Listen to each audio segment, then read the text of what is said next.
அனைவருக்கும் வணக்கம்.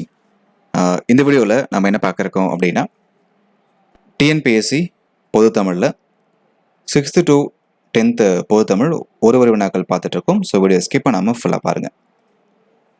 ராமலிங்க அடிகள் பிறந்த ஊர் வந்து சிதம்பரத்துக்கு அருகில் உள்ள மருதூர். ஸோ ராமலிங்க அடிகள் பிறந்த ஊர் பார்த்திங்க அப்படின்னா சிதம்பரத்துக்கு அருகில் இருக்கக்கூடிய மருதூர். சரிங்களா?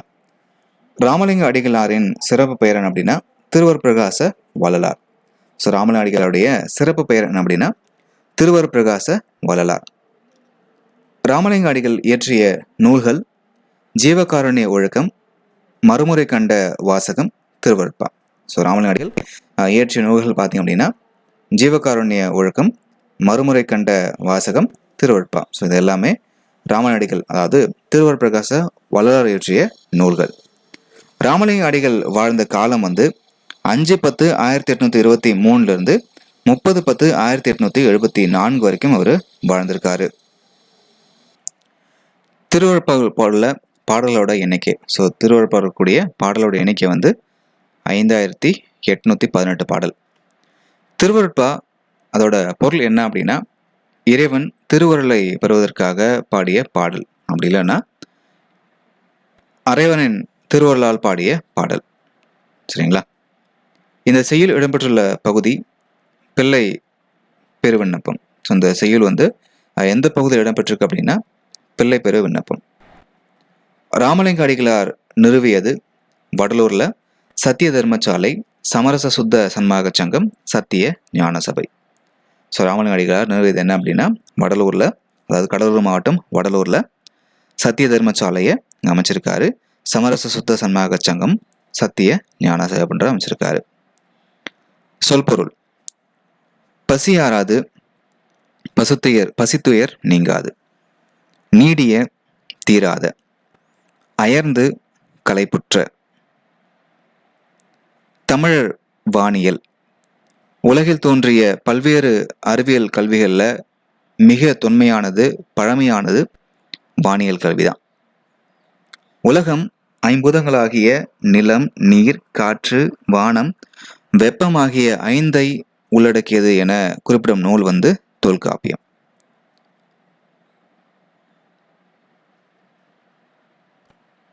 மண் திணிந்த நிலனும், நிலம் ஏந்திய விசும் தைவரு வலியும், வலித்தலை இயதியும். இந்த பாடலடிகள் இடம்பெற்றுள்ள நூல் வந்து புறநானூறு. 15ஆம் நூற்றாண்டின் உலகம் தட்டை இல்லை உருண்டையானது அப்படின்னு சொன்னது யார் அப்படின்னா நிக்கோலஸ் கிராப்ஸ். ஸோ 15th செஞ்சுரியில் உலகம் வந்து ஃப்ளாட் கிடையாது, அது வந்து உருண்டையானது அப்படின்னு சொன்னது யார் அப்படின்னா நிக்கோலஸ் கிராப்ஸ். சுழன்று ஏற்பினது உலகம் என குறிப்பிடும் நூல் திருக்குறள். சுழன்று ஏற்பினது உலகம் அப்படின்னு சொன்னது யார் அப்படின்னா திருக்குறள். ஞாயிறு போற்றுதும் என ஞாயிற்றை போற்றியுள்ள நூல் சிலப்பதிகாரம். ஞாயிறு போற்றுதும் என ஞாயிற்றை போற்றியுள்ள நூல் வந்து சிலப்பதிகாரம். ஞாயிற்றை சுற்றியுள்ள பாதையை ஞாயிறு வட்டம் என குறிப்பிடும் நூல் வந்து புறநானூறு. ஞாயிற்றுமிடமிருந்து ஒளிவிடக்கூடியவற்றை பண்டைய தமிழ் எப்படி வந்து குறிப்பிடுறாங்க அப்படின்னா கோல் மீன் அப்படின்னு குறிப்பிடுறாங்க. ஸோ ஞாயிறுட்ட இருந்து ஒளிவிடக்கூடியவற்றை பண்டைய தமிழ் வந்து எப்படி சொல்கிறாங்க அப்படின்னா கோல மீன் அப்படின்னு சொல்கிறாங்க. தானே ஒளிவிடக்கூடிய ஞாயிற்றை என்ன சொல்லுவாங்க அப்படின்னா நாள் மீன் அப்படின்னு சொல்லுவாங்க. ஸோ தானே ஒளிவிடக்கூடிய ஞாயிறை வந்து எப்படி சொல்லுவாங்க அப்படின்னா நாள் மீன் அப்படின்னு சொல்லுவாங்க. புதிதாக கண்டிருந்த கோளை எப்படி அழைச்சாங்க அப்படின்னா புதன் அப்படின்னு அழைச்சாங்க. திங்களை பாம்பு கொண்டதுக்கு என்ன என குரல் உணர்த்துவது திங்கள் மறைப்பு, அதாவது சந்திர கிரகணம்.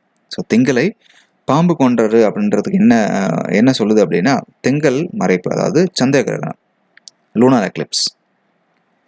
வியா என்பதன் பொருள் பெரிய. ஸோ வியா அப்படின்னா பெரிய.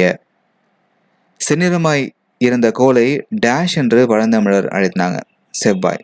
ஸோ செந்நிறமாக இருந்த கோலை என்னன்னு அழைச்சாங்க அப்படின்னா செவ்வாய் அப்படின்னு அழைச்சாங்க. கரிக்கோள் என அழைக்கப்படும் கோள் வந்து சனிக்கோள். ஸோ கரிக்கோள் அப்படின்னு அழைக்கக்கூடிய கோள் வந்து சனிக்கோள். வளவன் ஏவா வன ஊர்தி என குறிப்பிடும் நூல் புறநானூறு. வளவன் ஏவா வன ஊர்தி என குறிப்பிடும் நூல் வந்து புறநானூறு.